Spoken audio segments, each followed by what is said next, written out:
Hi, I'm Shannon Smith, the former executive director for the Wyoming Humanities Councils. We are one of 55 state humanities councils and the Wyoming affiliate of the National Endowment for the Humanities. I'm here today with Willie LeClair, an Eastern Shoshone elder and culture bearer, who also happens to be one of the board members for Wyoming Humanities Council. A few years back, Willie and I launched a project to preserve Plains Indian Sign Language, sometimes known as hand talk or conversational sign language. So today, Willie and I would like to tell you a little bit about the project and why we feel it is so important. So I'm glad to see you here today, Willie. I'm glad we can have this conversation. Thank you. Good. So you've been using conversational sign language since you were a very young man, a boy. When I was 4 snows or 4 years old, back up on my father's place up there at the ranch where we worked cattle and horses, there was a Shoshone man that his house was up there and lived with us just a little ways from the big house where my father and my mother and the rest of my sisters and brothers all lived in that house. This Indian man, he couldn't speak, he couldn't hear. So when he was born, it was understood from his family or his people that there was something that was bad. His father took him out when he was very, very small, an infant, cut his throat, shot him in through here, which didn't help his speech. It made it worse. Also, he didn't grow like a regular person would grow each year. He come so far and it stunted his growth. So he was always shorter than a regular man. So when we lived up there, him and I, the only way that we could talk and understand was with our sign language. So when I was real small, I said 4 years old, I learned to understand it and speak it back and forth between me and this Indian man. Was he taught this before he came to your family place? Did he know how to use this type of Plains Indian Sign Language? The way I understand that when he was infant, that was the only way that he could communicate with his father and his mother. Over here, being he couldn't talk and he couldn't hear. But he just learned it as he walked in life. So he must have been exposed to elders who knew this communication tool from the times of traders and intertribal communications. Is that correct? Yes. Yes. So very much well. He understood how they talked with their hands because that was the only way that he could understand and see what they were saying to him back and forth. So we're having trouble today finding other tribal members or any type of people that can use this language. Why do you think that is? Why have we lost this? I look at it that the younger generation in today's world, that they're doing things this way, this way, this way, so fast. They don't understand of who they are as people. Just like there was no sign But now they got the computers, they got the phones, constantly talking back and forth by texting. It's going away. It's going away in a long, long ways that we need to go back, get it, so we can gather it up and we can keep it for the younger generation in the future. Are you aware of other activities that have been done to preserve hand talk with other schools or other entities? Are you aware of any other projects that have been done over the course of your life? In my time here, while I walk on Mother Earth, I hear at the college here, where they're reading and writing for the more adults, I taught it. I was giving it to them people that came in here that was going to school and learning to read and do things. I did it for about 4 snows, 4 winters. The people that came, they understood and learned it. But do they work with it and talk with it today? I don't know. It's going away. It's being lost. We had a conversation about a gentleman who is not an Indian, but lives up in Washington State and was older and lost his hearing and tried to learn American Sign Language to communicate with his wife. And he let us know that that was too difficult for them at that age. And he did research and discovered that they could use Plains Indian Sign Language, and he just used a book. And it was written by, as I recall, Tompkins. Is that who it was? And he used that book and then created a series of posters with those languages, the signs, so that he and his wife could use them. And he said that that's how they communicate now. So there seems to be evidence that this is an easier language to learn than what is the more well-known American Sign Language. Did you find that when you teach other people? Do you think that this is a good tool that people with hearing problems, I mean, you've seen that be used this way? When I was telling you that here at this college, when I was giving it to the students, that book, I took and told them, I says, look at that, but you don't see the hand or the motions or no, or throwing it away, it's no good, or it's good. You don't see the motions in that book. You just look at a page, your hand, no movement.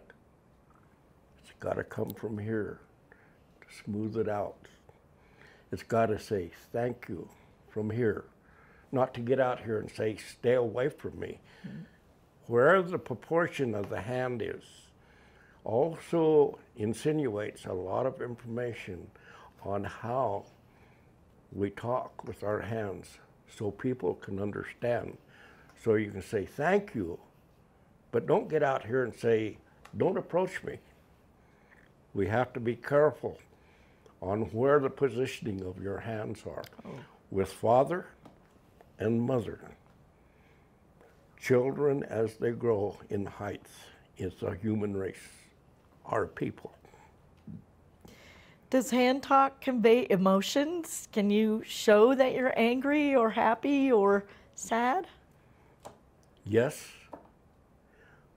When we talk with our hands, I look at you and I smile, or I'm afraid. Or wait! Body motions, what your body says, how your body talks is the way your hands talk also. When we get to talking and we come in here, a lot of it comes from our heart, because everything that we as Indian people do comes from our heart, comes from Mother Earth, comes from the Creator or the worker of medicine. Don't, oh, wait. Yes. Yes. Willie, do you know when tribes were using this as a communication tool, tribes from all around the Great Plains and clear down into Mexico, as a matter of fact, do you know if they spoke while they were using the hand talk, or were they silent and just used hand talk between each other when they didn't understand the words? Many, many, many times when our people, when they talked with our signs, they spoke as they talked. Whether that other person over here is looking back understood what they were saying was probably no. But when they understood, they kept us saying yes. So when you was talking sign talk, and the other person kept us saying yes, like I was doing just a little bit ago, that's not showing disrespect. That's saying, yes, I'm following what you're saying. I don't have to tell you to wait. Go back. What did you say when your hands? You can go ahead and continue to talk. Sure, probably many, many of our Indian people spoke while they were signing with their hands, so that when I was giving you something and you was given back, we understood that it was going to be a good trade. You give, you receive. But maybe it was in a language that they didn't understand. Is it wrong to use a left hand versus a right hand with certain signs? Or is it more flexible in that I can say yes with left or right? Does that matter? Nope. One thing when you're talking with your sign is the portion on your body when you say father or mother or grandfather or grandmother who walks with a cane or more stooped over, using body language again, so that you understand what I'm saying and you understand what I'm giving to you. Yes, the difference is when somebody maybe is making sign with their left hand. That's their natural way. That's their good way. That when they come over here, they're going to have to make the sign from here, from their heart over here, as versus myself doing it with our right hand. Just like when I was teaching it here at the college, have to be kind of understanding. When you make a sign, like for fish, this one lady, one of my girls, she was left-handed. She made the sign this way. The fish was swimming backwards. And we had many, many laughs of the backwards fish instead of the fish swimming forward. It gives a whole new meaning to dyslexic, right? Right. Going back and forth. Well, Willie, you've lived a long life and you've been to a lot of powwows and a lot of rodeos. In all of these travels over the course of your life, did you run into other people who you could communicate very comfortably with hand talk? Maybe many, many, many. Because every time when I see another Indian, I'll go over there and ask them, are you good? Get their attention. Are you good? This hand talk is used between many, many people. The white man, the black man, the women, the men. When you're talking, you're working, you're out there hunting animals, you don't have to speak. Wait, wait, wait. I see a big elk.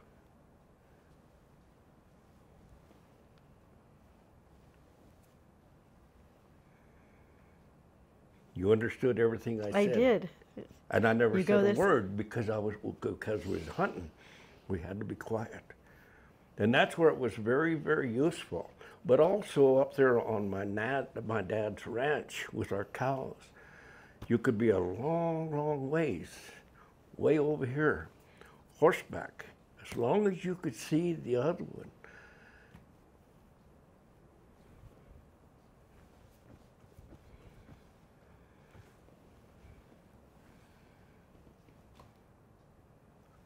I said there was many, many cows down off in the hill, down there by the water.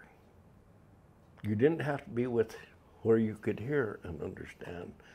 Just being able to see back and forth. Make a sign when he's seen you.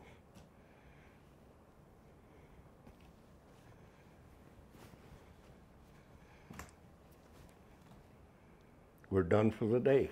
Quit, come on, let's go home, let's go to the house. We're gonna quit.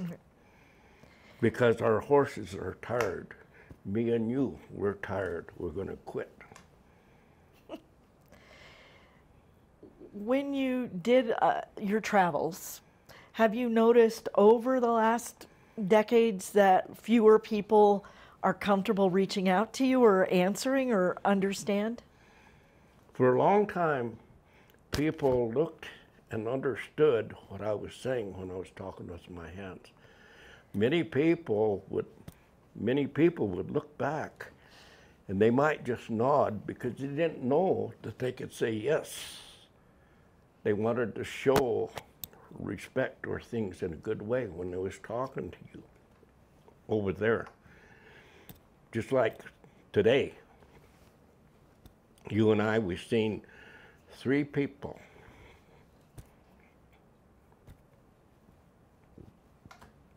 I asked him if they was good. One young Indian boy down there, when we was eating, he said, I don't understand. But see, this is what I understand I want to work at, is to give it to our next generation so we can keep it into our Indian ways. That is the great way for us to finish talking about this, because this project that we're working on, I'd like for you to share what your dream is for this. What can we accomplish in your mind with this project? Me and you and them, the people behind that camera, we're going to have to work hard to bring it all together. Put it in here. Save it for the generations that are going to be coming, the little ones, so we can give it. Then they'll be able to understand. And then they can give it to their babies and their younger generation. I want it to be gathered up and put together and worked in the right way. So it's yes, yes, we do it good and work hard. Well, thanks, Willie. And I think we're doing a great job so far. You and I both owe thanks to Wyoming PBS for helping us record these conversations. And we have a dream of having many more conversations recorded that will be archived and preserved for eternity, so this language isn't lost, and hopefully we can share it with the rest of the world. So thank you, Willie, for being here, and thank you, everybody, for watching this and learning about Plains Indian Sign Language. And see, with these people that are filming this, and we're going to put it in here, we're going to keep it. These people I work with are my friends and your friends. We all come together and work together as one to work it. Yes. In a good way. Thank you. And yes. Don't get too far. You're going to tell me stay back. Thanks, Willie.